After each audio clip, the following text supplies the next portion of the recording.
Isaorana hatrany ianao tompoko lasy tompoko vavy ny safidy ny fahitalavitra matv amin'ity arivarivan'ny alady ity atao anatin'ny fandarana mahery indray tsika fandarana izay anomezana anao ireo vaovao misongadina teo amin'ny fanatanjahantena tamin'ity faran'ny herinandro ity hoe tsika manomboka amin'ny fandarana ary amin'ity ariva ity dia ny makasika ny fiodinana faharoa amin'ny fiodinany tompon-daka ny Madagasikara taranja baolina kitra arak'izany dia omenantsika ny vokatra tany Mahajanga sy tany Tomasina tao anatin'ity fiodinana faharoa amin'ny fiodinany tompon-daka nasionaly taranja baolina kitra ity tany Mahajanga tany dia resy ny AS Komato tamin'isa telonoatra ny ekipan'ny FC Cousin ny saraka Adsahala telonotelo kosa ny ekipan'ny Ascum sy ny FC Prescoy torak'izany ihany koa dia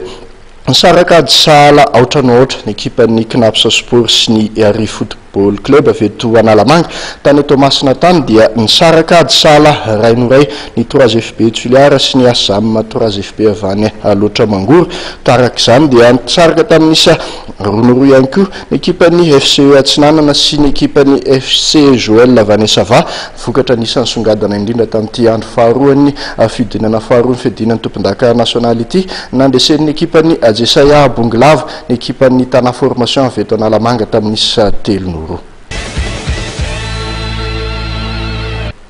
Eo amin'izay baolina kitra izay fa anaty efitrano kosa no resahana anatin'ity fanadiadiana manaraka ity totosa Tetsandraharo tamin'ity faran'ny herinandro ity ny andiany faharoa tamin'ny Super League Urban Futsal anisan'ny ekipa nisongadina indrindra tamin'izany ny ekipan'ny Accor FC. Ekipa enambinifolo no namaly ny antsy ny mpikarakara teny Andraharo tamin'ity faran'ny herinandro ity nandritra ny andiany faharoa amin'ny fifananana baolina kitra anaty efitrano na ny Super League Urban Futsal. Nozarena roa mazava tsara ireo ekipa mandray anjara dia ny kajy amateur sy ny elite.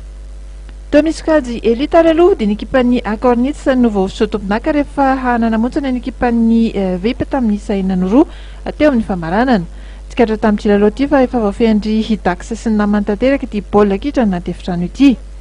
Nanarak'izay dia ny ekipan'ny Madotono no batany amboara ho an'izy kajy amateur. Taoriana ny fanakana tiro but telonoray no novoahan'izy ireo mpandresy rehefa nitsaraka Adsahala telonotelo ny rototo tao anatin'ny fepitaona ara-dalàna.